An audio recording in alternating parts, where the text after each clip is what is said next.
aynu ku jiradii nabiga calayhi salaatu wasalaam qabla nubuwa waxaynu soo gaadhnay isagoo nabigu calayhi salaatu wasalaam uu geeriyooday awowgii cabdilmuطalib oo markaasi uu kafaalo qaaday adeerkii abi aalib. culamaai taarikh waxay wariyaan abi aalib inuu aada u jeclaa xataa socdaaladiisa iyo majaalistiisa iyo meelaha u fadhiisanayo inuu kaxaysan jiray. waxaa la sheegaa inuu safar la galay nabiga calayhi salaatu wasalaam oo yar oo 12 jir meelahaasi oo kale ah. safarkaasi oo abi aalib sham uu ku socday oo tijaaro ah, laakiin wiil yaroo sii kaxaystay buu markaasi ahaa oo 10 jir 12 jir meelahaasi oo kale ah. imaam tirmidi siduu xadiidka kusoo warinayo waxa uu tilmaamaya safarka markii uu ku jiray nabigu calayhi salaatu wasalaam oo la socda adeerkii abi aalib iyo koox kaloo carbeed inay kusoo baxeen nin raahiba oo raahibkaasi oo baxiira la odhan jiray. raahibkan iyo magaciisa waa yani tabaarub iska tiro badan baa ku jira. jarjis waa la odhan jiray bay yidhahdaan, jarjis way ku sheegaan. cidduu ahaa waa isku khilaafaan waxyaaba badan, laakiin markaynu eegna xadiidkaasi tirmidiya inta ugu badan lamana sanadkiisa ugu roon yahay. ninkaasi raahibkaa bay u yimaadeen. raahibka markii ay la soo degeenna wuxuu gartay astaamihii nabiga calayhi salaatu wasalaam, dadkuu ka dhex baarbaaray, dabeetana wuu helay. wuxuu ku yihi ninkani waa sayid alcaalamiin, waa rasuul ilaahay buu noqon doonaayo kale. maxaad ku garatay su-aala bay weydiiyeen, dabeetana arrimuhu sheegay. arrimuhu sheegay waxaa kamid ahaa dhacdooyin baan arkay buu leeyay nebi mooyaane cid kale ka suurtal gaar ahayn. wuxuu kaloo sheegay inuu khatam nabuwa garabkiisa laga eego. nabiga calayhi salaatu wasalaam shaabad nebinimo aba xaggan dhabarka kaga taalay garabkiisa oo timo qayb madow bar madow halkan ku taala oo rasuulnimadiisa sheegaysay. taana ka baada buu yihi waa laga helay.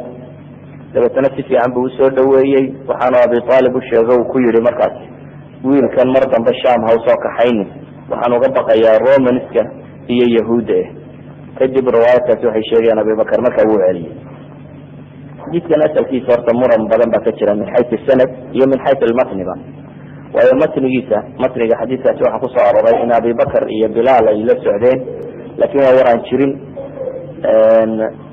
sida uu xadiidku udhigayo matnigaasi sheegaya in abibakar iyo bilaal ay ku jiraan nuqaad xadiid dhammaantood waa radiyaan ama iyada waa daciif.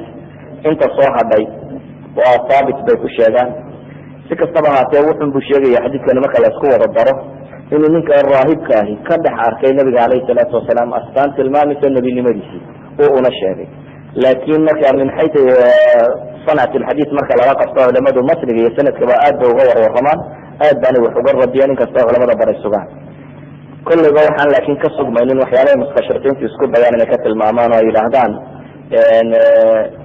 sidii qur-aankaba ay mushrikiintii carbeed sheegayeen inama yucallimuhu bashar, ama ay sheegayeen waxa uu cid kale wax ka soo bartay.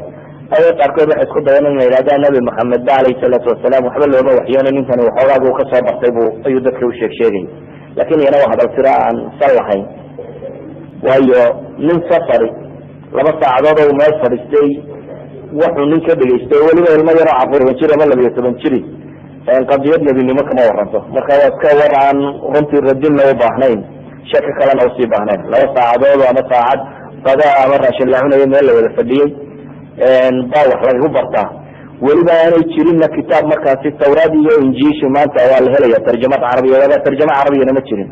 oo intaasi dheerta inuu nabi maxamedna waxna qori jirin waxna akri jirin. yani waa waxaan macquul ahayn in warkaasi oo kale la sheego. laakiin waxa unbuu tilmaamaya warkaa cumuumkiisa marka la isku daro inuu ninkani ka arkayay sifaatkii ama astaamihii nebiga lagu garanayay.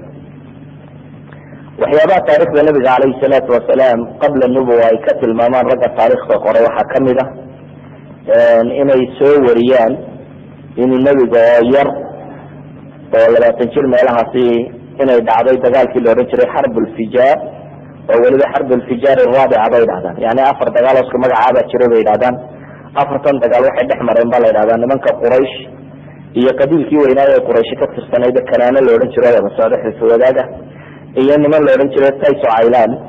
labada qabiil baa dagaalo dhex mareen bay dhaadaan dagaaladan xataa culimada taariikh waxay tilmaamaan saddexda dagaal hore iska munaawashaad un buu ahaa yani waa la isu gogoodiyay ama la isu hanjabay ama la isu yara huburursaday laakiin wax naf leh saddexda hore ma dhicin baa la yidhahdaa kan afraad ayaa la yidhahdaa unbaa dagaal dhacay sida culimada taarikh wariyaan waaqid iyo ibnu isxaaq oo aan sanad kusoo aroori baa qisada laga wariya waxay dhahdaan nin baraas la odhan jiray ayaa wuxuu laayay 3 nin oo Qayso Caylaan kamid ah yani kan horeeya qabiilka Kanaanada la yiraahdo oo Qurayshna ka tirsanay dabeetana ninkan reer kale 3 nin ka dilay warkii baa yimi Uqaad waa meel suuq ahayd oo tijaaro wax lagu kala baabsaday jiray baa warkii soo gaadhay warkii markaa meesha soo gaadhay ayaa la isu dagaal urursaday Quraysh iyo Kanaana oo dagaalkooda uu hogaaminayay bay dhaadaan Harb ibn Umayya ninkii la oran jiray oo walayu daaweynaa markaasi ahaa iyo qolada kale ayaa dagaal dhex maray dagaalkaasi waxa la yiraahdaa waxoogaa markii la istirayay markii hore waxay u muuqatay Quraysh iyo Kanaanaba in laga xoog batay gelinkii hore laakiin duhurayadii meelahaasi soo rabaal celiyeen waxay u badiyeen marka ayana markii dambe inay waxoogaa in badan ka laayeen laakiin casarkii gooray ku dhadhowdahay ayaa koox Quraysh kamid ay dhexdhexaadin iyo wax isku dayday waxa lagu heshiiyay markaasi in dagaalka la joojiyo meydkana la tiriyo wixii meydka la isdheeraado marka diya la kala qaato saas bay wariyaan culimada taariikh waxay riwaayadaasi markaa ibnu isxaaq iyo waaqidi ay ku darayaan inuu nabigu calayhi salaatu wasalaam isagoo dhalinyaro oo 20 jir joogay laakiin dagaalka muu gelin bay leeyihiin gamuunada ayuu adeeradii u hagaajinayay uu siinayay laakiin wax ka asaxay ma jiro min xayta sanadiyana marka la eego wax ka asaxay masaladaas inuu nabigu dagaal ka qayb galay hore oo qabaa'ila wax ka asaxay ma jiraan culamada taariikh waxyaabaha dhacdooyinkii hore ay ka waramaan waxaa kamid ah waxaa lagu tilmaamo xilf alfuduul ama xilf tayibiin xilfiga la yidhaahdo waa heshiis dhacay bay yidhahdaan dagaalkaa dabadii heshiiska kani isagu inuu dhacay axaadiis sugaysa ayaa jirta oo weliba nebigu uu ka qayb galay inuu nebigu ka qayb galay ay asaxday insha allahu tacaala waana kuu nebigu calayhi salaatu wasalaam ku tilmaamayey inaanan shahidtu xalfa almutayibiina maca cumuumati waana gulaam fama axabu ana li xumra nicami waana ankusur ama riwaayadka qaarkoodna ay tilmaamayaan laqad shahidtu fi daari cabdillahi bni judcaana xilfa ma uxibu ana lii bihi xumra nicam walaw idduciya bihi fi lislam laajabt walaw udciya bihi fi lislam laajabt yani waa xadiidkii sheegaya inuu nabigu laha alayhi salaatu wasalaam heshiis baan ka qayb galay adeerada iyo dadka keega aan kala qayb galay heshiiskaasi waxaa lagu qabtaa la yidhi gurigii ninkii la odhan jiray cabdillahi bni judcaan cabdillahi bni judcaan waa nin maalqabeennadii ugu waaweynaa maka kamid ah waa nimankay odhan jireen koobab dahabay wax ku cabaan ninkaa gurigiisa la watay laakin waxaa la yidhahdaa nin wanaag badan buu ahaa marka samakatalinta iyo wanaagga la eego ninkaa gurigiisa heshiiskii lagu qabtaan ka qayb galay buu nebigu yihi alayhi salaatu wasalaam heshiiska inaan ka qayb galayna yani aad buu nebigu ugu faraxsanaa wuxuu leeyay maan weydaarsadeen geel casaas maanta haddii laygu yeelana heshiiskaa mar labaad waan geli lahaa buu leeyahy heshiiskana waa heshiis ku saabsiisan cadaalad cadaaladana qofka muslimkii mar walba uu taageeraya waxaa la yidhahdaa asbaab bay keenaan culamada taariikh ay sheegaan waxay dhahdaan nin qabiilka zubayd la yidhahdo ka tirsan ayaa alaab maka keenay dabeetana waxaa ka iibsaday ninkii alcaas ibn wail oday la odhan jiray fahmi odayadii quraysh ugu madaxadka kamid ah alcaas ibn wail baa ka camar ibn caas abihi caas ibn wail baa ka iibsaday baa la yidhahdaa caas ibn wail markuu ka iibsadayna lacagtiibu hore u siin waayey dabeetana ninkii waar adduunkayga hala siiyo waxoogaa sheegay waa loo dhegdhegi waayey ninkani maadaama uu sahmi ahaa qabaailka ay xilf wadaad ahayeen buu utegay reer cabdidaar iyo jumax iyo cadiy iyo oo waxaa jirta qurayshi qusayi markuu dhintay ayay isku qabteen rifaadada iyo ciddii qabsan lahayd iyo siqaayadii ama zamzamkii cidda dadka ka waraabinaysa iyo xujaadta cidda waraabinaysa iyo waxaasaa la isku qabtay marka la isku qabtay ayay quraysh dhexdeedii ilmo qusayibaa xilfi kala samaystoy reer bani cabdidaar iyo kooxda kale ee reer bani cabdimunaaf ayaa isqabtay qabailkii quraysheeda kalena iyaga xilfo wadaag lawada kala yeesheen laba xilfood ka macruufa buu ahaan jiray markaa jiray kooxdii markaa ninka kan alcaas ibn wail sahmi buu ahaa marka waa reer bani cabdidaar qoladii xilfo wadaaga la ahay ayuu u tegay waxba waa loo qaban waayey waxa ay sheegaan markaa wuxuu fuulay baa la dhaha jabal abu qubays dabeetana gabay oo dulmigiisa ku sheeganayo sida loo dhacay buu tiriyey bay yidhaahdaan gabaygiiba waxaa maqlay bay dhahdeen Zubayr ibn Cabdilmutalib dabeetana wuxuu war ninkaas wuxuu sheeganaya wax laga taga maaha hala wada hadlo saasi daraadeed baa guriga ninkan la isugu yimi baa la yidhi xilfiga sababtiisu kaas ay ahayd baa la yidhaha laakiin xilfiga sababtiisu inay ka ahayd waa iska dhacda taariikhdu ay sheegta un laakiin intaas saxda aynu haynaa waxa weeyaan in xilfiga kala jiray oo guriga Cabdillahi ibn Judaan ku jiray oo xilfiga asalkiisuna wuxuu ahaa waxa wada galay bay dhahdaan reer banu Hashim iyo bani Mutalib iyo Asad ibn Cabdiluzza iyo bani Zahra iyo Taym bani Murra intaasoo qabiil baa xilfiga wada galay bay dhahdeen daartii Cabdillahi ibn Judaan ninka la yidhahdaana lagu wada galay waxaanu xilfigaasi ku salaysnaa unoo ahaa maka gudaheeda qof lagu dulmiyaa inaanu jirin ilaa inaynu uhiilino mooyaane awal hiilku dee talon buu ahaa ninkii tallana talkii unba uhiilinayay ninkii tallaana waa la dafirayay laakiin xilfigani wuxuu ku salaysan isagoo cadaalada ah cid kasta oo dulmi magaalada maka inaan dulmi ka dhicin cid kasta oo maka joogta oo dulmi laga galo inaynu uhiilino waxaana la yidhahdaa ninkana waa uga soo qaadeen adduunkii alcaas ibn wail ninkii la odhan jiray ninkii zubaydiga ahaa zubaydi waa reer yamaneed yani min ah way uga soo qaadeen xoolihiisi xilfigani kaasu ahaa waxyaabaha markaa intii taariikhdii nabiga calayhi salaatu wasalaam qabla nubuwa la sheegay uu galay waxaa kamid ah heshiiskaa raggii galay ayuu kamid ahaa nabigu calayhi salaatu wasalaam yaraantiisii dee adeerkii buu iskala joogay abi aalib nimaan adduun badan inkastoo odayada quraysh wax la weydiiye u kamid ahaa laakiin nin caruur badan oo aan adduun badanna lahayn ayuu ahaa marka waxaa muuqatay xataa nabigu calayhi salaatu wasalaam inuu ku caawinayey mararka qaarkood inuu shaqeeyo isagoo inan yara oo uu xoolaha raaci jiray maka gudaheeda waa ka axaadiista saxiixa uu tilmaamayo inuu shacbu maka calaa qaraariid inuu ku raaci jiray ariga ama xoolaha markii uu nabigu waxoogaa leekaaday ee uu nin dhalinyaro fiican noqdayna baabka tijaarada ayuu u weecday oo waxaa la tilmaamaa inuu tijaarada ka qayb galay masalan xataa ay tijaaro wada lahaan jireen ninkii la odhan jiray asaib ibn abi saib almakhzumiy oo xadiidka masalan abi daud uu warinayo iyo ibnu maaje iyo musnad imaam axmed ba kusugan waa ka tilmaamaya ninkaasi markii uu yimi yowm alfatx maka markii la furtay maalintuu ninkaasi u yimi wuxuu lahaa marxaban biakhi wa shariki soo dhawo walaalkay iyo ninkii shariik aan wada ahaan jirnay yani tijaarada wada lahaan jirnay culamada taariikhdu waxay sheegaan markuu dhowr iyo 20 jir marayay nabigu calayhi salaatu wasalaam ayuu safar kaxeeyey sham ku socda oo gabadhii khadiijo la odhan jiray ay lahayd wax allaaliya waxa ku saabsan khadiijo iyo guurkeeda riwaayaadka ku saabsan oo dhamina inta ugu badan la iyaguna waa riwaayaadkaasi ahlu siyarku ay wariyaan lakin culamaa alxadiid sanad ahaan ma sugaan lakin cumuuman iyada midiwaad ee la hubaa muran kuma jiro nabigu calayhi salaatu wasalaam inuu khadiijo guursaday khadiijo inay ahayd haweenta u dhashay caruurtiis oo dhan marka ibrahim laga reebo ibrahim mariya alqibtiya ayaa dhashay laakin 6dii caruure kaleba waxa u dhashay khadiija in ayada xabu nisaa ama haweenka kuwa ugu jecel yahay bal nabigu calayhi salaatu wasalaam markastoo lasoo hadal qaaday wanaagii usamaysay inuu in badan xasuusan jiray xataa caaisha iyadoo ay dhimatay bay kama saystay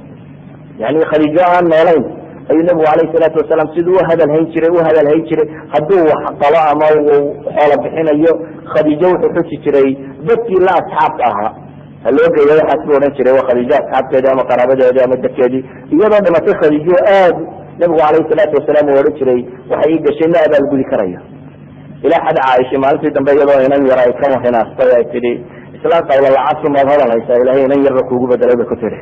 dabeetana nabigu calayhi salaatu wasalaam wuxuu ku yidhi alla iguma bedelin waxay ii samaysay cid ii gashay ma jirto yani iyadoo dad oo dhan ii beeniyey ayay rumaysay afkiyo maalba oo ila kaysatay markaasuu nabigu wuxuu tirinayay waxyaabahay khadiijo u gashay 6dii caruur oo marka ibrahim laga reebana 4 wiil 4 hablood iyo 2 wiilba yani 4 wiil ahaa qasim oo caruurta ugu weynaa iyo cabdillah oo u yaraa 2 wiil iyo 4 hablood oo ah zaynab iyo ruqiya umu kalsum iyo fatima 6daa caruurana way u dhashay nabiga calayhi salaatu wasalaam intaan risaalada lagu soo dejinna 2 wiil iyaga hore ay u dhinteen 4 hablood laakin 4tuba way islaameen islaamkana way soo gaadheen laakin 4tuba marka fatima laga reebo 3 isla nabiga noloshiisii bay dhinteen nabiga calayhi salaatu wasalaam wax caruura uu dhalay oo uu dunida kaga tegay fatima jirtay fatimana 6 bilood kadib bay dhimatay marka nabiga calayhi salaatu wasalaam wuxuu caruur dhalay oo fatima ugu dambeysay fatimana waxay geeriyootay 6 bilood nabiga calayhi salaatu wasalaam gadaashii. waxaan uga jeedaa yani arrinta ku saabsan khadiijo iyo guurkeeda waxaan leenahay waa arrin sugan. ama tafaasiisha qaabkii uu guursaday iyo qaabkay uxidhiideen iyo da'diisu intay ahayd iyo iyada da'deedu intay ahayd iyo wax allaale waxa kusoo aroray culamaa alxadiis ma sugan ay kusoo aroray. lakin haddaynu iska sheegno lilmacluuma waxay sheegaan nabigu calayhi salaatu wasalaam 25 jir isagoo ah inuu safar kaxeeye khadiija ay lahayd, dabeetana uu xoolihii kusoo faa'iiday uu soo celiyey. wiil ay khadiijo lahayd oo uu xoolaha la kaxeeyey baa uga warramay marka akhlaaq ficnidiisi iyo dhaqankii nebiga iyo siduu ninkan dhaqanka wanaagsan uu ka arkay. dabeetana khadiijo waxay doontay inay ninkan guursato, kadibna gabadh bintu wahab ina bintu wahaba u sheegtay, gabadhii baa nabiga la soo hadashay calayhi salaatu wasalaam siday sheegayaan yani riwaayaadka taariikhdu. kadib buu aqbalay, markaas buu guursaday nabigu calayhi salaatu wasalaam. waaqidi oo aynu naqaano culamaa alxadiis yani matruuk inuu arsooleeyey wuxuu ku sheegaa riwaayadiisa khadiijo inay markaa ahayd 40 jir, nabiguna u ahaa calayhi salaatu wasalaam 25 jir. ibnu isxaaq isaguna biduuni sanad wuxuu ku soo aroorinaya riwaayad kale aan waxba dhaamin inuu ahaa khadiijo inay ahayd 28 jir, nabiguna 25 jir ahaa. culamada qaar kamidina waxay ayeedaan ra'yiga ibnu isxaaq bay yidhahdeen baa u dhow, waayo 40 jir meelaha bay leeyihin aragtay 6 caruurana inay dhasho. yani caadada dumarka waxaa la yaqaanaa dee 45 meelahaba markay marayso inay ilmuhu ka dhamaado fogaato 50 inaanu la gaarin. marka culamada qaarkood waxay rajaxaan ra'yiga ibnu isxaaq sheegaya bay yidhaahdaan inay 22 jirka ahayd inay u badan tahay maadaama 6 caruura ay u dhashay nabiga calayhi salaatu wasalaam. ayan kan waxaan leenahay madiina taariikhiyan markaynu eegno waa taarikh lasoo aroriya lakin madiina sanad ahaan uma asixin. nabigu calayhi salaatu wasalaam yuu kala hadlay. waaqidi ra'yigiisa isagu wuxuu leeyahay khadiija aabaheed wuu geeriyooday buu leeyahay xarb ilfijaar horteed baabuu geeriyooday, markaa adeerkeed ayaa la weydiistay oo loo khidbeeyey oo markaa guuri. laakin imaamu zuhri qowlkiisa iyo ibnu isxaaq isna siduu soo warinaya waxay leeyihin may, odaygu ma geeriyoone waa noolaayo, odayga laftiisa ayuu ahaa ka gabadha bixiyey. ibnu xajar alcasqalaanina fatxigiisa saas buu ku rajaxaya in aabaheedu ahaa ninka la weydiistay. intaasoo qasaa'is kusoo duuduub sanad ahaan wax adag oo asaxay oo jira ma jiraan. lakin waxa asaxe sax ahin waxa weeyaan inuu nabigu guursaday calayhi salaatu wasalaam khadiija, iyo inay u dhashay 6 caruura alla ka siiyey subxaana watacaala, iyo inay naf iyo maalba lasoo qaybsatay. khadiijo gabadh aada u khayr badan ahay, yani amaan waxa ugu filan in ilaahay salaam usoo diray. yani xadiiska saxiixaysay sugayso waa ka nabigu calayhi salaatu wasalaam malakul jibriil uu yimi ee uu tilmaamayey khadiija in ilaahay uu salaan usoo diray. idan khadiijo waxaa amaan ugu filan inay tahay saxaabiyadaasi uu alla subxaana watacaala salaanta usoo dirayo. marka aynu eegno qabla nubuwa intii nabiga calayhi salaatu wasalaam aan nabinimadu kusoo degin, dhacdooyinka la weriyo culamaai taarikh ay sheegaan waxaa kamid ah kacbada dhisideedii iyo xukunkii uu kala xukumay carabi, qadiyadaasi markii ay isku qabatay. waxay sheegaan nabigu calayhi salaatu wasalaam culamaai taarikh say arooriyaan 35 jir meelaha markuu ahaa ayay qurayshi waxay damacday inay kacbada dhisto. kacbadu bay yidhahdaan iyaga hortood markan waxay ahayd radmi ama sukuur waaweyn oo dhagxan waaweyn bay ka samaysnayd oo dushuna kaawantay, saqafna aan lahayn. kacbada saa utaqaana kacbadu waa daartan yar ee madow, daartan xajaradku waa dhagax yar kooda kaga jira, meeshu waa daar yar oo qol ah oo albaab laga galo leh. xajarulaswadkuna waa rukunka dhagax yar oo kaga sii jira. quraysh baa markaa daartan dhistay. nabi de ibrahim iyo ismaaciil baa markii hore dhisay, wakti taarikh horay taasi ahayd. lakin tan dambe waxaa dhisay quraysh. waxaa la yidhaahdaa markan quraysh ay meesha soo gaadhay iyagu dhagxan waaweyn bay ka samaysnayd oo dushuna qaawan tahay. dabeetana waxay yidhahdaan waxyaabihii loo hadiyen jiray ama la siin jiray baytullahi alxaraamkii lagu guri jiray ayaa tuugu soo dhacday baabay sheegaan culamada taarikhtaa kamid oo wax ka qaateen meeshii. waxay kaloo sheegaan in dee ay gabowday oo muddo badani ay soo wareegtay oo ay iska dundumaysay oo kale. waxay kaloo sheegaan waktigaasi nebiga 5 sano ka hor intaan lasoo bixin oo kale daad weyni inuu maka maray oo derbiyadeedii sii daldalooliyo sii dhaawacay. si kastaba ha ahaatee waxaa muuqata inay u baahatay in dib loo dhiso. qurayshina waxay qaadatay go-aanka ah inay dib u dhisto. culamada taariikhdu waxyaabahii wariya waxaa kamid ay leeyihiin waxay qurayshi ku heshiiyeen bay yidhaahdeen inay dhisaan ko iyo hanti nadiifa un in lagu dhiso, oo waxay yidhahdeen gabadh xun meher laga qaatay iyo xoolo ribo lagu iibiyey iyo xoolo la kala dhaco dulmiye iyo wixii xun oo dhan bay yidhahdeen inaynu ka ilaalina. xoolo nadiif oo aynu ognay in si xalaalay usoo baxeen oo keliya. dee dadkuna weligiiba xumaa iyo samaana waa la kala yaqaanay. ta kalena diintii nebi ibraahim ka tegayna waxba kasii harsanaa. walidalik waxay yidhahdeen xoolo nadiifa aan ku dhisno meesha tan.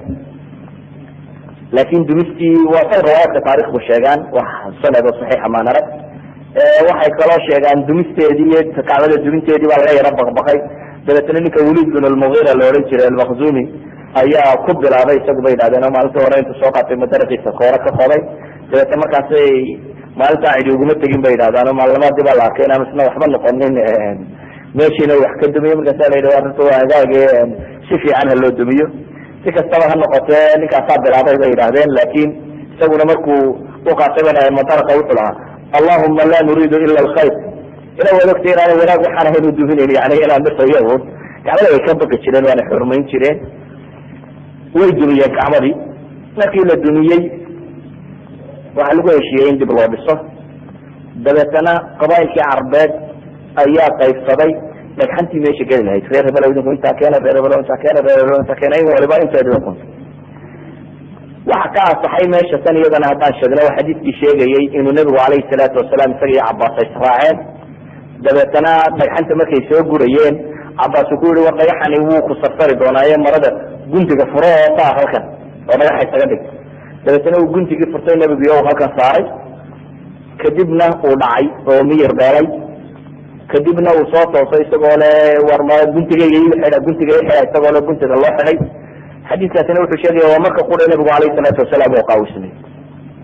yani waxa uu tilmaamayaa caadaadkii jaahiliyadu ay lahayd inaan nebigu kala qayb geli jirin calayhi salaatu wasalaam. markaasoo qura cabaas yidhi war marada dhagaxa isaga dhigo xagga sarta. carabtaana gaar ahaan kacbada iyo agaarkeedii meelaha in la iskaawiyo wax sii weynba may ahayn. waayo qurayshi waa sii samaysatay xeerarka lagu xajo oo ay kamid tahay dadka dabadda ka yimaada qofku inaanu maradiisa usitay ku dawaafi karin, allahuma ilaa inu tuurayo mooyaane. haddaad ku dawaafto marka cid danbo xaq ule inay xidhataa ma jirta waa inaad tuurtaa. haddii kale bay idhaahdaan maro reer maka leeyihin waa inaad ku dawaaftaa. marka markaad magaalada timaado reer maka waa inaad weydiisataa nin kamida reer maka inuu ku amaahiyo ama kaa iibiyo maro. dabeetana maradaa reer maka ay leeyihin oo qura ayaa lagu dawaafi karaa bay dhahay. cidda weydaa maxay samaynaysaa? labadii huyo haystana jeclo ka qabo oo aan rabin dee markuu dawaafo inuu iska tuuro. kaa waxay idhahdeen isagu isagoo qaawan buu dawaafaya. isagoo qaawan bay markaa dawaafi jireen. walidalik waa kii nabigu calayhi salaatu wasalaam xajkii koowaad markii u abibakr markii cali lasoo diray abibakr wixii lasoo faray waxaa kamid ahaa maxay? inaan gaal dambe sanadkaa dabadii kusoo noqonayn xaramka oo dawaafin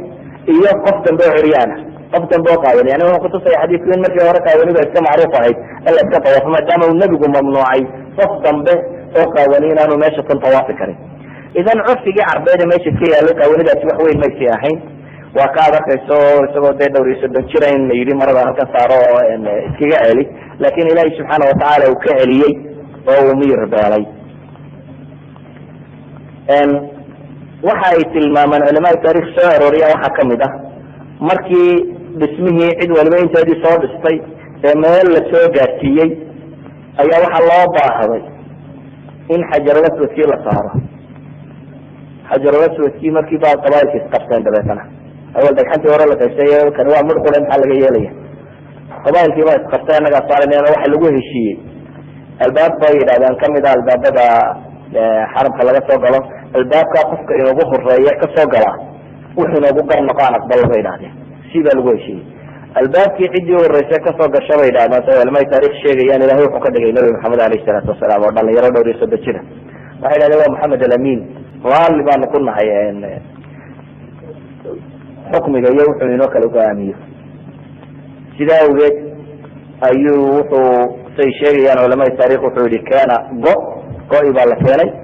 dabeetana dhagaxii isagaa qaado go-i buu bartan ka saaray qabaailka cid walaba odayadiina soo diraan la yidhi go-a daclada wada qabta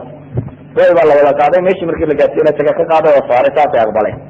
waxaanay u dareemeen reer walbada inuu meesha wax ka saaray maadaama odaygoodii go-a dacalka wax ka qabtay oo xagga sare u gaarsiiyey inaanay hadhow noqonaynin manqaba yani wax laysu sheegto oo qola sharaf dheeraada tirahdo anaga berigii kacbada saan ka yeelay inaan cidina odhan karin saas baa lagu dhameeyey baa la yidhahdaa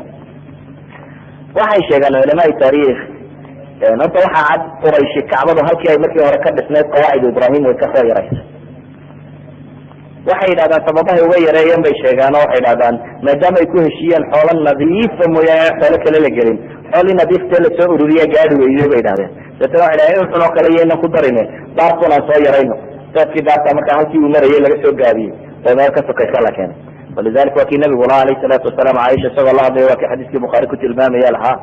haddii aanay caaisha ay tolka ahayn qariibu cahd sa diinta ku cusub oo aynsan aan ka baqayna inay shakiyaan ama dhib kale inay soo gaado kacbada intaan dumiye buu nabigu yihi ayaa waxaan dhismaha ka dhigi lahaa maxay qawaacidu ibrahim ayaan dib ugu celin lahaa oo dhismaha waxaan isaga daynaya sideeda ahaatee dadka kan in waswaasa dhex galo la dhex cararo ayaan isaga daynaya islaamnimada ku cusub islaamnimadooda ha iska haystaan laakin qawaacidu ibrahim kuma dhisnay dib baan u dhisi lahaa waxaan filayaa adiga cabdillahi ibnu zubayr baa mar mala dumiyey oo dib u dhisay oo qawaacid ibrahim ku dhisay laakin xajaaj iyo habarqarayaashii markii ay dileen kadib bay haddana dib u dumiyeen oo ay xaggii kusoo celiyeen marka weli xagga yaraabay jirtaa markii dambena culamada muslimiinta waxay arkeen war meesha intii marna lasii dumiye marna lasoo dumiye dhibteeda badanayse inteeda isaga daayo nabigu intaas isaga daayo kaga tegay lakin cabdillahi ibnu zubayr baa markaa isku dayay inuu qawaacid ibrahim dib ugu celiyo saa daraadeed waxaa la yidhahdaa waxay kasoo kaceen in dhulkii dhismo u ahaa cumuuman inahaasi waxaynu odhan karnaa waa inayogii qabla nubuwa nabiga calayhi salaatu wasalaam intii aanu nebiga noqon siiradiisa caamkii qabla nubuwa markaynu tilmaamnana wuxuu ku caan ahaa in caqli badan oo degan oo aamus badan oo xishood badan oo dadka waxtara oo gacantiisu furan tahay oo aada u caqli badan oo ammaano dhammaanteed lagu yaqaano cid waliba xataa acdaadiisu ay wax ku aaminaan oo run lagu bartay oo aan weligii been lagu arag oo ilaahayna ilaaliyey subxaana watacaala ilaahayna ilaaliyey xataa waxyaabaha jaahiliyaadka yaryar ee dadku iska samsameeyaan ilahay baa ka dhawray subxaana watacaala waxaa la yidhaha weligii sanam ma caabudin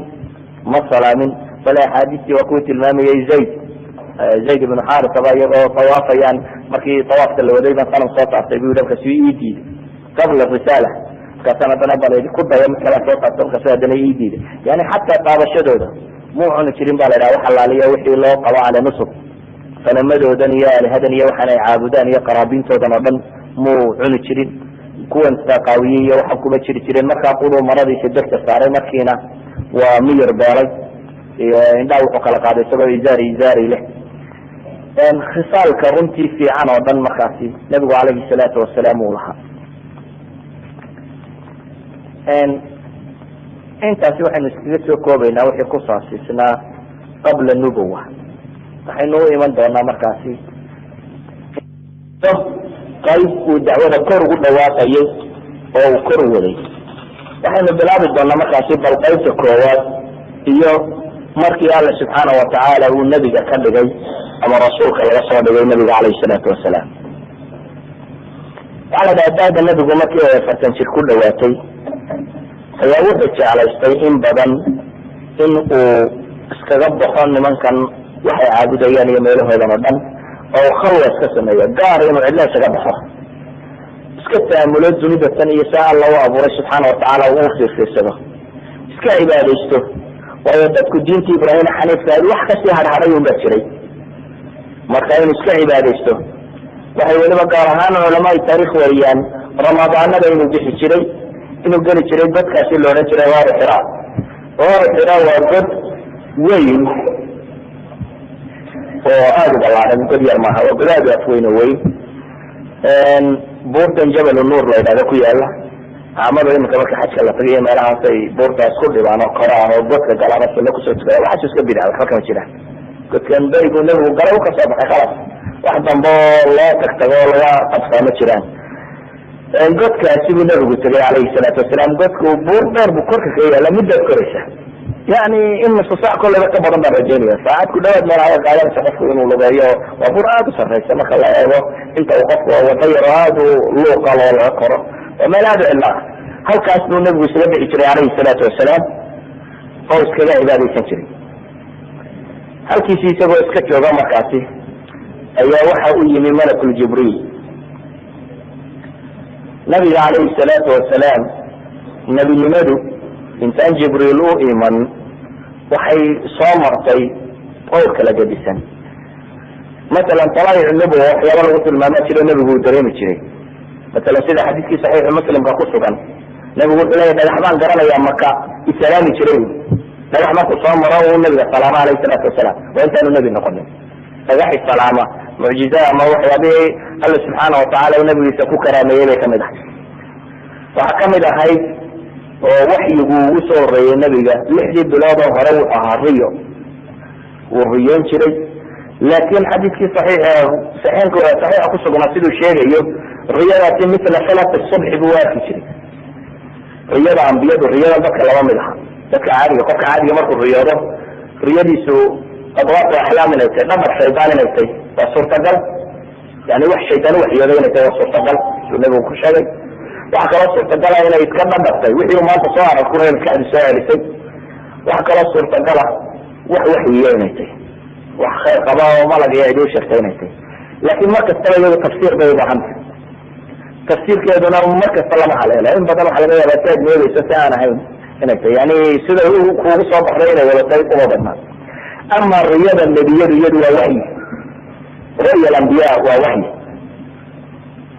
أنا هذه الرياضة عادية واجب كسرنا أدلة الشرعية كوضع عامض وحي هذا الشتام البري هذا الشتام في السلسلة مقاومة أدلة بشرعية ده وحكا حاجة دار هنبا واحد دين تكمل الدليل الكلام معها الدليل وحما دين تعاصلنا هي كتاب لكن الرياضة عن بيده كده دي سنتي الرياضة عن بيده وحي رسمية ولذلك ما القرآن كما حقارك النبي إبراهيم والرؤية قوى كلمة حي يكونوا قوى اسماعيل الجوراء ويتنفر بالي يدوى وحي النبي عليه الصلاة والسلام وحي يديس وقبل عبد المركز في الرؤية الصادقة ولذا نصوص بسيدة الشيء يسوه رؤية ذات يحب الأرض وحي والنوع عوثة يحب الأرض وحي ينبي يوسف الدقية يوغي من يسوه هرده سوى هردون لا وحيان لا شيء لكن وحا الله شيء سيدة واب وأبرية وأو يعني ما كبرية ده طفل بواقع مثل فلق الصبح وخلاح وحاوساو الرياضات ده عاد صباح إذا قالوا الله هو الله خيره انت اكذب ولذلك مثلا شيخنا الرحيق المختوم قال يروح اليه حتى حديث في شيء جزء من 46 كشيء يروح كنت تصدير يا نوع كان يروح اليه ما دام الصدح يلا 20 سنه بابا هي فتره النبي قال له وحياني لعب بلادنا الرياضه هي وجزء كم يقول له 46 و46 كيلو حقه كسر وروري اوليه وحي النبي لحية أفرت المولاد وطيب مالحان يعني سنة هلا كنت نبيب قال له وحياني لحظة الله كم يدوح محي ريو مكا قوي يعني مكا انتي له وحياني يوم الله يسكت دراه لحية أفرت المولاد مالحان أي يكون عشتا تجب النبي عليه الصلاة والسلام وقد ضغطي إنه ماشي في اسكتكم بدك غار حرا ليلادو بدك غار حرا ليلادو أي وحي يجيبوه الرئي كسو دقيق المدى التاريخ رقرطا وقت قاعد سيدا يوعى على مدينة يعني مثلا شيخا صاحب الرحيق المختوم وحليه هي وحي هيد مالين السنينات ورمضان يقوم يلا بعطان تهي بشهر أغسطس طبان كيدي لح بقولي طبان كي ميلادية ده وده النبي واحد أفرطن سنة وثمرية يعني تبعي حلقات رياء أفرطن سنة هي اللح دلوت هي اللبية طبان معلومات دولي حديث عدعات حلقات رياء لا يدنا صدن يسجع سنة دوت صدح دولار هي اللي لا تنهبين بهابوا لي سوساسوا حسابي الحساب كان حقيقة تمي كون وحي ويسنين سوى الدقوه وحي النبي عليه الصلاة والسلام انه السنين كسوى الدقاء حديث بعض شيء فيه ولدت وفيه انزل علي ذاك يوم ولدت فيه ويوم يبعث ويوم بعثته يعني حديث كلامي المامي اذا الحديث بقوة الصحابي سنين انه النبي عليه الصلاة والسلام حديث بقوة الصحابي والصحيح الله هو وحي يقولون السنين كل بالعظمين حديث بقى صحابي كاسوامد قرآن كوفة قواش هذه شهر رمضان الذي أنزل فيه القرآن بش رمضان بونبونين تيدا وحا كم دبا إلهي لي وبش القرآن كسودري يعني إلهي سبحانه وتعالى هذا الكيسي وحو أرض وقته والنبي محمد كله هاد لي أمة الله صادري إنه سودره بالرمضان رمضان وكا فضائش هذا وحا كم دا يعني بشي سمدا يعرق يعني سمدا يعرق اسكو حجمه أما بشي وحي وسودري أيتي واكا كلا قرآن كإلهي كتب الماما يا قرآن كنير سودري إنا أنزلناه في ليلة مباركة إنا كنا منذرين هذين بركيسا هذين كم بركيسا وقع آياتك لتلمام سمحي إنا أنزلناه في ليلة القدر هذين ليلة القدرين أيتي مثلا شغل حسابتي سنة بانت بقول نقول وحي سجي جيي كو إلى رمضان نقطه رمضان وقت مر لما دوحوا إنه رمضان مالتي كان نقول سيد علماء تاريخ خلافات لما يسوى الرياء قال واحد هذا تضبيط طبعا كيف قال واحد هذا مالتي تضبيط به قال واحد هذا دوري الله كيف يسوي حساب ويسوق جيو حريكو ما دام ليلة القدر سعود ليلة القدر حديث بشري سين وصري هاي هبين كيسي هاي وانو تراثنا من أنا هنا ترى كيسي هنا تقارن الأطل صلح الأطل سنة الأطل هبين نوع سكرة إذا طلب الشيء يسوي له أفريت وما هدي ما الله صدق بح مرة ما بقول نقدر عليه هاي سيد الله حسابي حكرات الماء مسابوا له وين سنين نقطة وتر ذات سنين كوب ما بقولي تنوع هذا أفرتي سنينات رمضان تأسي كل عيسى رمضان تعرف تأسي اللي نضوح كذا بيجنا يقولي فالضبط أفريت تبركة قاري على وطنك هي سجادي على وطنك إذا وحد سجادي على وطنك أفريت تبركة صورية وأي يروح وأي أنا وترنا ما يسترن لا وتر جوا كذا حسين وحصاد أعطي مكاتي وأنا نقطع محي فالضبط أما قاري على وطن وحى حديث التلمام سأقول له العشر الأخير إن غدا يبيع ما وترك حجاتي سنتي سوق جاي سقول له قاري على وطن كيف رمضان أو السنينة أيها هذا سوى قضاء هذا كي وحي من النبي عليه الصلاة والسلام وقصده على كل حال أنت سوى حساب ليسوق جاي لكن وحن بان قرنا إن أين وهذا ليلة القدر وحن بان قرنا إن أين هيد بل رمضان وحن قرنا إن أين هيد محي السنين أنت على النصوص لا هذيك تنكره أي شرته النبي عليه الصلاة والسلام وحي كان يكسر دقيق عائشة واصلة النبي عليه الصلاة والسلام وحي وغوه يكسر دقاء وحي هانشر تبيت الريو دقاء تنواب مركو بريو إذا وابري أبوها كشري كدي باعد وغلت عليسيي غار الحراء أيو كنت حنوتي شري تحنت وطعبت أيو سكبع عبادي سنشري وحوغاها بين نابا انتو يماطه وخديجة يماطه والراشن قاطه أيو مدام قراتي مركو الراشن قاطه ما لابو صوانا وواحدنا الراشن وقلو قاطه ما يشاسو ساوغو عبادي سنشري مركي الدنباء أيها وحوية من ملك الجبريل بما يقول اقرأ أخري نبي عليه الصلاة والسلام قال ما أنا بقاري ملوح أخرية أنا بميه قال فأخذني فوطني حتى بلغ منا الجهد حديث وقت المام النبي عليه الصلاة والسلام قال أنا وما أخريه ويقبلني جبريل فيتنحب وعديني إلى أن لا ما نفس سوء خيتي ما تقولي كسو سيدعي دبا تلوحي يقول أخري هذا لمر لبعض يقول ما قاصده وحلا أخريه هذا لو يقطع يقول يا حب يقطع ولا يسيدي يقرأ ويعشري يتلوي سيدعي مركز بوح يقول أخري وحنا يقول لي ما أنا بغاري ما صدحات يقول يقطع يقول له أنت سيدعي يقول اقرأ باسم ربك الذي خلق الإنسان من علق اقرأ وربك الأكرم الذي علم بالقلم علم الإنسان ما لم يعلم آيات كاسا صدقي هو قرآن كنت يقول الرئيس صدقتي انت أسبي يقول الآخر كذب وكتغي نبي عليه الصلاة والسلام وبخي حتى بقوه وكدر حد فحديث فقاقولة الماميان استعشت بوادره يعني بوادرك وحلا دعبا مرقا يردربك اياه الغنفس كحرة كوان بقدر هذا الجريرين قولي انت جايبوا لي انا وخديجة كله زملوني إدادة بان لبولي تنوال الدبي مركي عصيدة يكبعي يا خديجة لبولي محانعي وكي وكشيكي مكة وكي وكشيكي النفس طيب على ما عصبت سيدي الله قال وكشيكي خديجة كبدا هذا عقل بدن به عقل بدني ده إذا سوى حيابات الماما ينوى حكم له نبي عليه الصلاة والسلام وحيكول هذا هاي ilaahay baan ku dhaartay alla weligii ku hoojin maayo, ilaahay weligii ku hoojin maayo. waayo waxay leedahay hal jazaa lixsaan ila lixsaan. qofku hadduu samaha sameeyo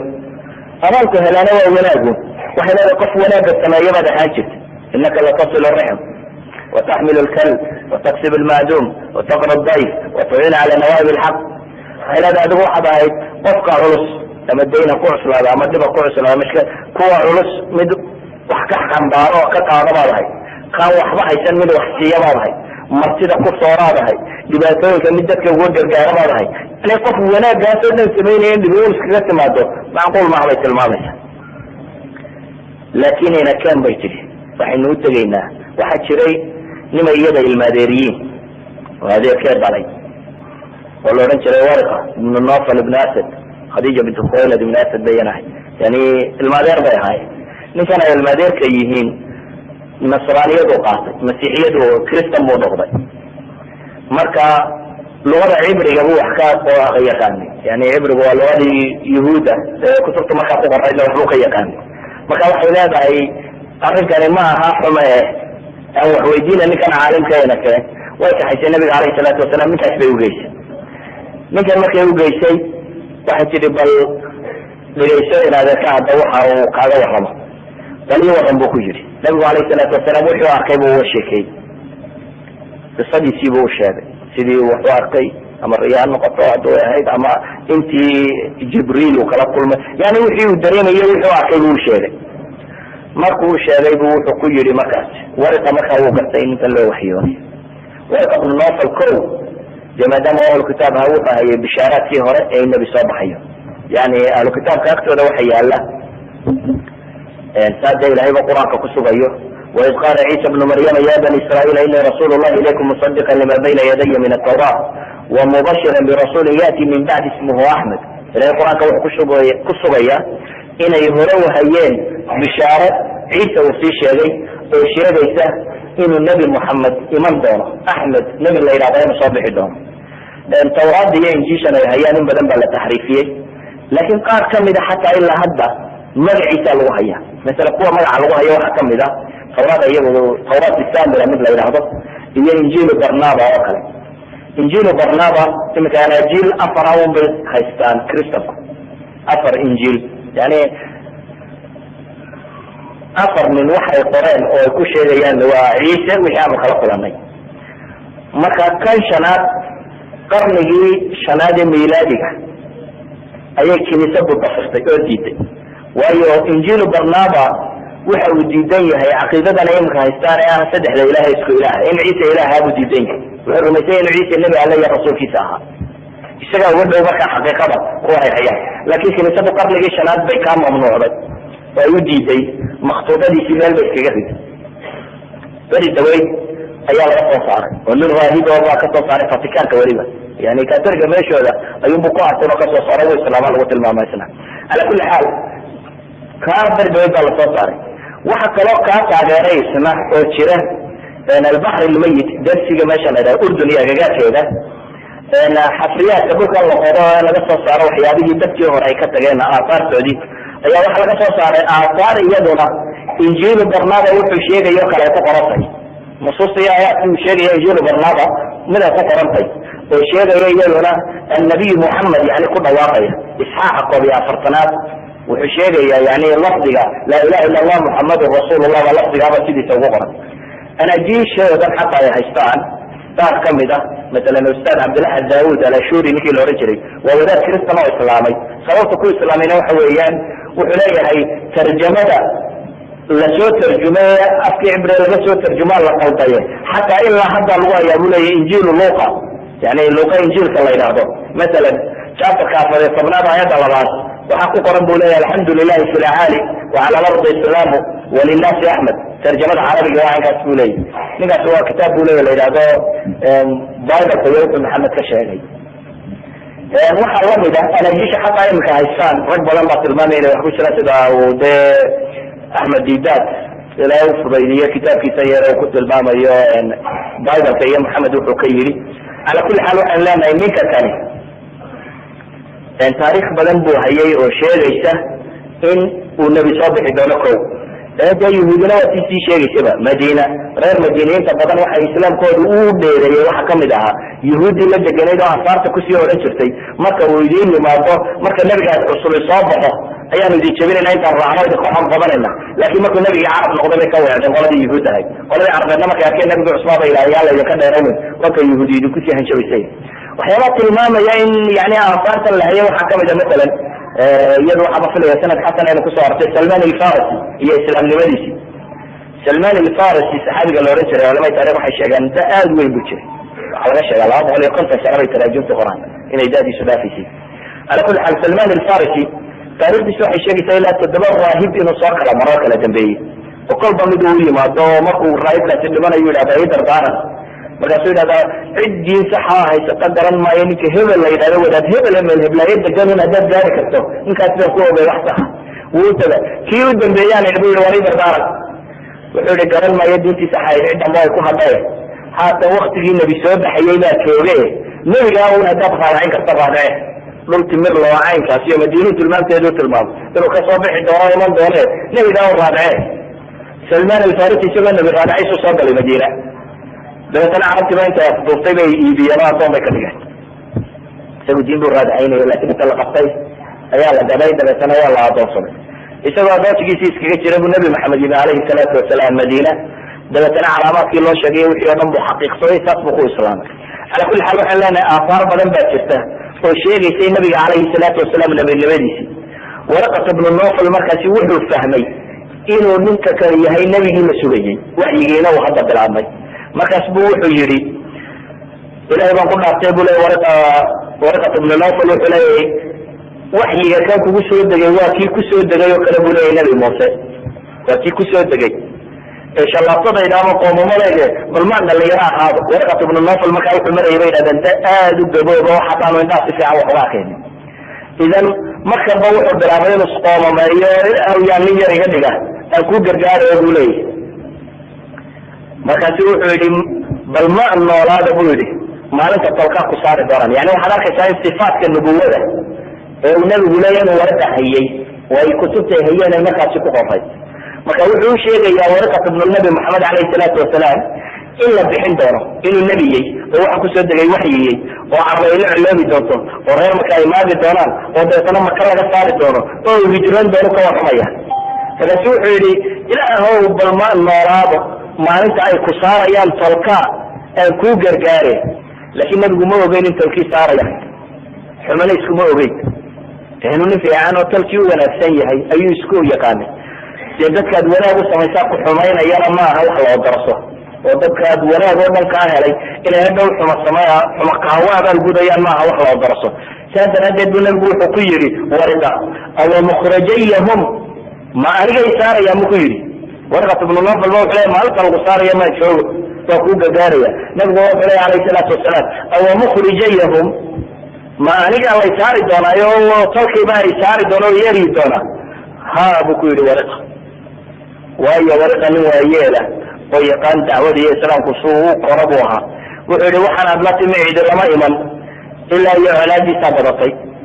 yani rasuul ma soo bixin ilaa iyo shayaaiin lisi waljinna way isugu tageen oo alaab baa lagala hor yimi haddaan soo gaadhana buu yidhi maalintaasina ansuruka nasran mu'azzara waxaan kuu gargaari doonaa buu yidhi gargaar xoogan laakiin aan lama qadarin oo warqad ibn Nawfal wuu dhintay nabiguna calayhi salaatu wasalaam wuxuu dareemay in waxyi uu ku soo degayo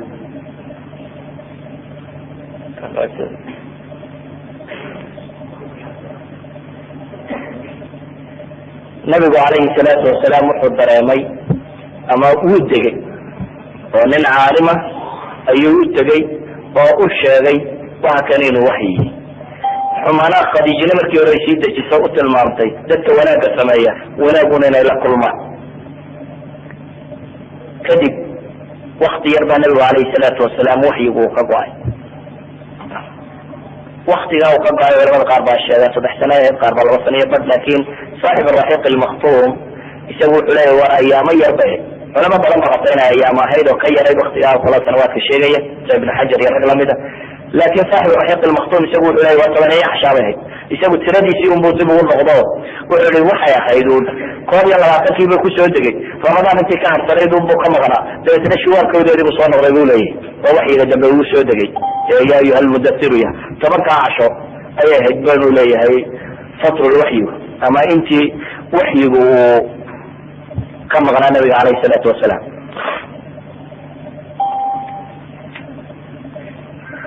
wararka sheegaya yani bukhaari xadiiskii ku yaalay dheeraaba waxa ku jira balaagaat imaamu zuhari uu warinayo wafima balagana buu leeyahay in nabigu jibriil iyo waxaan intuu ka baqay uu isku dayay inuu iska tuuro buuro markuu buur sidaa iska tuurba jibriil istusayay laakin culamadu waxay leeyihin waxaas ma asixin. bukhaarika ku qorana wafima balagana buu leeyahay waa balaagaat yani waa mursal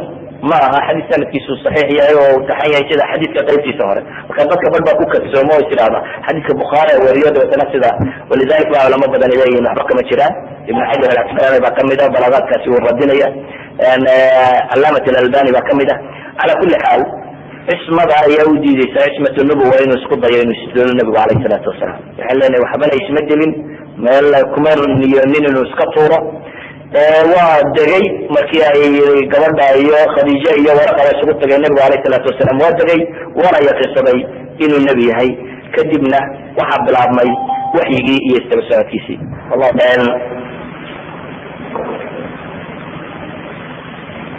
waktigaasi waa markay soo degtay yani fatuurka ama waktigan waxyigu ayaynu sheegayna waa waktigii udhexeeyey iqra iyo mudathir qaybteeda hore intay soo degaysay. علماء السيرة أما علماء التفسير كان من الوحي شعر يعني مرة صدحات إنه جفتي لكن ما كان صدحات وأبي ضعيفتي وفي الصبع يسعر يعني النبي سؤال الويدين أي واحد أي كمدينين مثل شيء كافكي يوحى الويدين ودبتنا إن شاء الله أنتوا إلا بشان يطلع عشان تعطي حتى سواء ضعيف. على كل حال علماء الأسبوع فرصين فطور شراء وكمون يقرأ هي مدثر أنت وقت يقول حي waxaana la isku waafaqsay inaan waqti badan hayn walidalika xata ibn xajar walada sanadaha sheegaysa iyagu sanadkooda waa daciif walidalika ibn xajar laftiisa wuxuu ku tagay inay waqti kooban ay hayd. kadib ayaa nabigu calayhi salaatu wasalaam isagoo ka soo socda xadiidkii saxiix albukhaari siduu tilmaamayo isagoo ka yimid taxanufkiisii waa waqtiga uu leeyahay saaxibu raxiiq lmaktuum mashwaal bilowgeedaas bay ahayd isagoo ka yimi meeshii uu ku taxanufi jiray ama ku tacabudaya ama uu ku cibaadaysanay ku khalweynaya gaarka ugu baxayay oo soo socda ayuu wuxuu maqlay nabigu calayhi salaatu wasalaam waa loo yeeray dabeetana wuxuu leeyahay waxaan eegay midigtayda waxba waan ka arki waayey waxaan eegay dhanka bidix waxba waan ka arki waayey xagga hore xagga dambe dhan walba waan eegay buu yihi waxba waan arki waayey markii dambe ayaa kor eegay buu yihi dabeetana dushayda ayaa waxaan arkay buu yihi malagii godka igu yimi oo malakul jibriil oo kursi ku fadhiya bayna asamaai walard dabeetana fajuistu minhu rucbaa buu xadiisku tilmaamay waan cabsaday buu leeya aad baan uga baqay ilaa yaa dhulkaba ku dhacay dabeetana khadiija ayaan u yimi buu yihi anigoo le zamiluni zamiluni dafiruni dafiruni wasubbi calaya maan baarida anigoo le baan yimi buu yihi idada idada idada oo biyo qabowna weliba igu shuba anigoo sidaa le ayaan u yimi buu leeyahay khadiija waa la daday markaasi markii la daday biyo qabooba iyo wax lagu shushubayna waxaa soo degay aayaadkan qur-aana ee suurat lmudathir ugu horeeya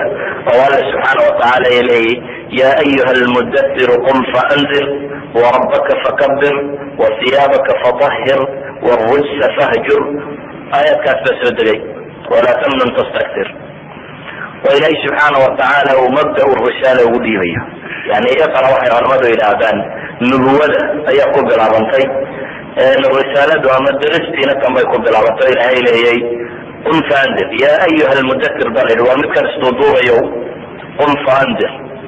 kacbaa ilaahay leeyay subxaana watacaala oo faandir dig yani kan isduuduubayo baa ilaahay leeyay subxaana watacaala kaanamaa loo tilmaamayo waktigii dafciga iyo raaxada iyo hurdada iyo nasashadu iyo ceeshka haniiga ee mutaaxa ee waktigiisii waa dhammaaday arrin weyn baa lagu faraya kacoodi waa sifa runtii qof kasta oo raba inuu xambaaro risaalada tan looga baahan yahay oo ah qofkan risaalada xambaaraya inuu ku talagalo inuu xambaarayo arrin aad u weyn oo aan isku runtamin inaad nin guri noqoto iyo inaad nin gola noqoto yani nin guri inaad ahaato guriga iyo xaaskii carruurta iyo intan koolciso koolkooliso iyo inaad risaaladan xambaartaa waa isku adagi. walidalik ba ilahay wuxuu nabiga ku leeyahy ya ayuha almudathir kan isduuduubayo ba ilahay yihi subxaana watacaala qum kac baa la yidhi oo faandir dig oo dadka u dig.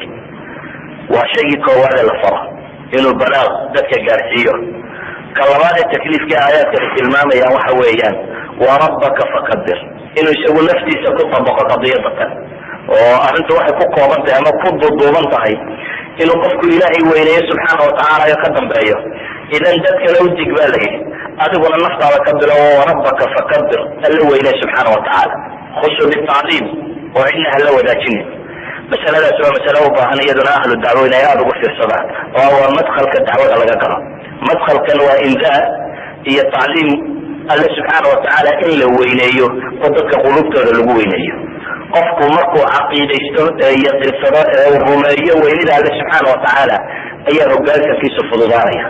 yani in badan waxaa laga yaaba abnaa shacb aljadiida inay isku dayaan masaalixda waxa laga helaya waxan inay dadka in badan sharxaan, laakiin waxa ka haboon in dadka lagu weyneeyo ilahay subxaana watacaala qalbigooda. haddii uu qofku ilahay qalbigiisa uu ku weynaado wax waloo kalaba markaasi uu ka hormarinaya, shirki iyo waxaasoo dhan uu ka dheeraanaya. idan madkhalka ama meeshii la yidhi dacwada ka gal waxa weeyaan warabbaka fakabir. walidalik ba in badan qur-aanka waxaad arkaysaa iyadoo masaa'ilkaasi ilaahay iyo weynidiisa iyo tacdiimkiisa in badan uu qur-aanka ka sheekeynayo. yani haddaad ufiirsato qur-aanka in mise goorba khalaqa samaawaati walarda ama sakara alleyla wanahaara ama waxa alla abuuray iyo qudradiisa iyo awoodiisa, waxaa la yidhahda tawxiid rububiya. markuu qofku si fiican u qoro ayay daba socotaaba tawxiid aluluhiya warububiya, tawxiid aluluhiya wa tawxiid alasmaa wasifaat. yani ilahay weynidiisu markay qofka qalbiga degto ayaa addoonsiguna bilaabaa markaa inuu qofku cibaadadana alle u keli yeelo subxaana watacaala. wasiyaabaka fatahir ba ilahay lehi subxaana watacaala, waa waxyaabihii nabiga la faray ee labaad. maradaada daahirsa baa la yidhi. siyaabka kan culamada qaarkood waxay ku tilmaamaan ku macnawiya, laakiin labadaba cumuumankiisaynu ugu qaadayna. wasiyaabaka dharkaaga fatahir daahirso, dharkaaga iyo jirkaaga iyo najaasaadka iyo mustaqdiraadka ka fogow. idan haddii muuqaalka sare uu yahay in la dahiro, waxaad ka garanaysaa muuqaalka hoose in la dahiraana inuu ka wenye qalbiga.